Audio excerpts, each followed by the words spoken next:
Hammaga salom, менің атым Камал, hamda sizlarмен G Project. Бүгін сіздерге Carlin World жобасы туралы айтып бере жақпан. Carlin жобасы бұл не өзі? Бұлардың инстаграмына кірсек, Carlin жобасы бұл Қарақалпақстан аудармашылар топары һәм оның басты мақсаты қарақалпақ тілін интернет тармағында рауажландыру болып табылады деп жазылған. Бұлардың жақын аралықта істемекші болған планлары: қарақалпақ тіліндегі контентті көбейту, онлайн білімлендіру, hamda аудармашыларға қосу һәм дауысты текстке, текстті дауысқа айландырушы бағдарлама жарату. Бұл жүзі зор проект. Мен бұның авторымен өзім жақында таныстым. Постан қойдық бұл туралы. Енді бүгін біз бұлар туралы неге айтып жатырмыз? Кеше бұл проекттің басшысы, тикашысы Али Жұмағалиев жобаның жаулуы хақында жарай алады. Жобаның жаулуының бас себеплерінің біреуі бұл адамлардың пассивлігі деп жазылған. Адамлар пассив деп жазған. Мысал үшін ол Uzbek Voice командасын мысал қылған. Ол жерде 12 программист жұмыс істерген. Сол 12 адам болып тұрып, олар жұмыс істеп жатыр. Біздер болса топарда 68 адам уақытында жиналдық, бірақ сонда да жұмыс болмай жатыр дейді Али. Мен Алиді айтқан көп гәплеріне қосыламын. Мен басынан ұсқан затлар өткен. Мысалы өткенде мен де волонтерлар жинап көрдім.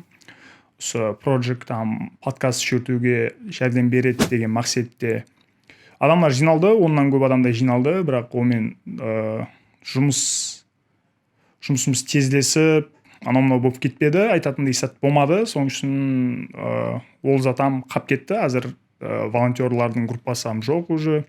Волонтерларға сәлем. Адамдардың пассив деп атқаны бұл рас. Мен басынан кешірдім. Мысалы өз волонтерлар жинап көрдім. Келіспеді. Одан басқа көп адамды мынандай проектке, мысалы бір пайдалы және бір таза проекттер шығаруға тартуға әрекет етіп көрдім да. Мысалы кімдір мына затқа қызығады, кімдір мына затқа қызығады. Сол затқа ұқсаған бір идеялар келсе, давай соны істеп көрейік, анау деп ұсыныс етсем, олар яқшы көреміз деп қояды да. Там Али айтқандай шашлык, футбол, кайфовать дегенде сондай заттармен жүре береді. Бұл рас, мен қосыламын бұл жерге. Одан кейін Али себептердің арасында одан көп адам сұрапты, сіздерге мемлекеттен басым болды ма, анау деп. Соған Али айтып жатыр, мемлекет біздерге не то что басым қылу, ұлыма үндемеді, хабарласпады, есет демеді, поддержка қылмады деп жатыр қысқасы.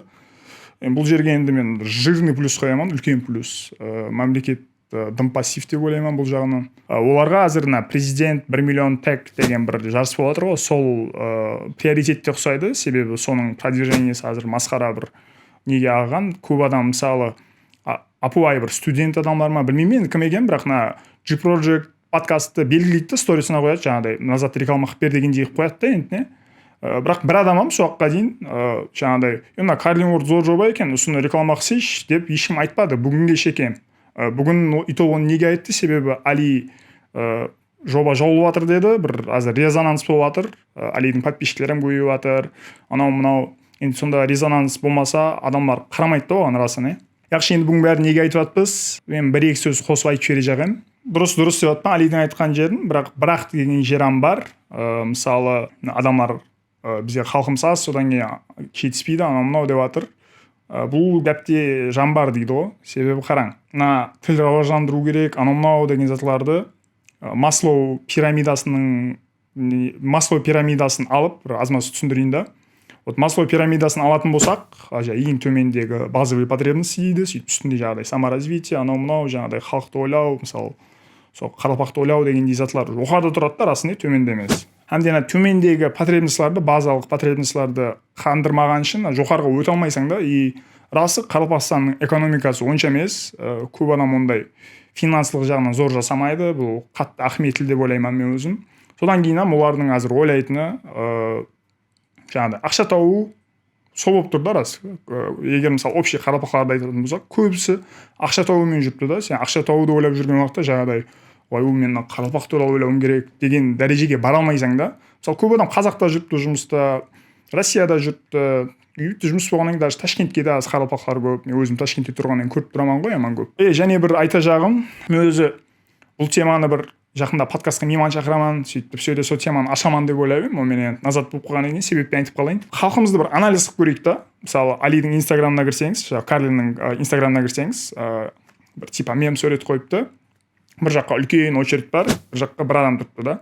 Бір адам тұрған жер тілді рауажыландыру да, қаралпақты ойлау. Екінші жағы развлечение, концерт и так далее. Бұл раста мысалы концерттер болды ғой жақында, көрдік қой соларды не болып жатқанын. И адамдар сол жерге барса барады, былай басқа заттарға бармайды. И яқшы бұл жаман мысал, жақсы мысал көрсетейін. Мен бір уақытта қаралпақша қосқылар естігім келеді. ютубқа кіремін да, қаралпақша қосқылар деп жазамын. Сөйтіп қаралпақша қосқылардың списогі шығады, сөйтіп өтіп шығамын да қайсысын істесем екен деп. Сөйтіп соның арасында ютуб бар ғой, хит болып жатқан бір видеоны тығып жібереді да, мына видео 2 күн алдын шыққан. Һәм де қаралпақша қосық дегенді іздеген адамдар соны көріп жатыр деп ютуб шығарып береді алгоритм. Қараң енді, қаралпақша қосық дегенді кім ізлейді? Қаралпақлар ізлейді да. Солар қандай видеоны көрген? Трэш видеоны көрген да, трэш видео. Мен көрген видео трэш видео еді жаңағыдай. Өкістің көбелеклері анау мынау дейді. И блин, адамдарға сондай зат қызық та расында жаңағыдай. Бір вау, мен кітте рауажланайыншы деген зат. Олам жаңағы пирамидадан келіп шыққан шығар енді, мысалға айтып беріп жатқан да. Адамдарға және не қызық? Мысалы, Алидің айтпақшы, Карлиннің ютубы бар. 2000-ға жетпейді. Мен бүгін көрдім, 2000-ға жетпейді просмотры. Және пайдалылау дейтін қаралпақсында контентлерді көрсең, аз да несіне, просмотр не? 1000, 2000, 3000 сондай да. И олардың шыққаны көп уақыт болғанда анализдеп көрің бір. Бірақ Малбазар нөкіс, Малбазар шымбай, мысалы Малбазар қаралпақстанның ене бір жердегі видеолар бір күннің ішінде 10 000 просмотр жинайды, өлдім дегенде 5 000 просмотр жинайды да. И содан мысал деп видеоларды алайық та, міне Малбазар, трэш, жаңағыдай менің ұлыма сету керек емес болған видеолар. Яқта көрсең бір кіттай пайдалы болады, бір кіттай адам боласың ау деген видеолар бар да. Қаралпақлардан көрмей нан көреді да. Демек, осы тренд кете берсе, сондай немен жүре берсек, қаралпақлар сондай жүре берсе, адамдар қаралпақлар кім болады? Мен қандай өзім жұмақ істеймін бұдан? Қаралпақлар мал бағып жүре береді біріншіден, Малбазарды яман көп көреді. И екіншіден, ми жағынан өспейді. Себебі олар трэш видео көре береді. Трэш видео көргенмен адамдар мынандай кітте болса да басын істетпейді да. Содан кейін бір ойланып көріңіздің үстінен. Али бір шетінен құрдан көрі күйіп пісіп жатқан жоқ. Енді рас біліп тұрды, бала патриот. Бірақ сәл әзір на эмоциях болып тұр енді. Мен олардың қайтып жұмыс істеп жатқанын білемін да, себебі ода волонтер болып істеп жатқан адам, бір-екі адам маған жәрдем береді. Айтып береді, андай жұмыс істесең деп. Расы, Али молодец, неғылған, оларға зор условия жаратып қойыпты да, удобно қылып, не, мысалы, жаңағыдай деп, мына уақыт істеуім керек, анау деген жоқ, свободный график қылып, бос уақытыңда аз-аздан істесең болады екен да, зор қылып істеп берген. Мысалы, мен волонтер жинағанда, уақытта ондай емес еді. Мысалы, бізде пост қойымыз керек, срочно қойымыз керек, ой-ой, баса-бас еді. Жаңағыдай группаға тастап, волонтерларынан істеп берін, кімнің қолы бос деп әйтеуір. Сондай болатын еді да, одан ондай зат жоқ екен, мысалы, более өзі Алиді кім танитын болса, Алиді андай қатты организованный болады, андай ертең сағат 12:00-де назад тайм болады десе, ол бір сағат алдын жағдай міне тайм болды дегенде тастайды да, грубо говоря. Сондай да, енді істестік қой азамас жаңағы контент жаратқан уақытта. И содан кейін оның күйіп түсінемен, и постоянно актив болып жүреді. Бір группада бармыз бірге. Алдын Карлиннің уақытында да, енді басылған уақытлар Карлинда да яман көп жазатын еді. Мен бірақ уақыт түсінбейтін едім оның проекті ондай қандай серьезный екен. Ойлайтын едім, бір зат істеп жатқан шығар. Әркім әр зат істеп көріп жатыр ғой, келіспей жатыр ғой деп. Бірақ сондай болып кетпесе жақсы болатұғын еді. Жауап қалмаса. Бір жұмақлап берсек, біріншіден осының бәрінен бір ойланып көрің. Айтылған затлардан не болып жатыр өзі. Екіншіден жаңағы себеплерінен бір өтсек, Карлиннің жауып жатқан. Пассивлік, активлесең сөр болатын еді, сондай пайдалы проектлерді қолдап, қуатлап, трэш контенттен сәл ұзақласып.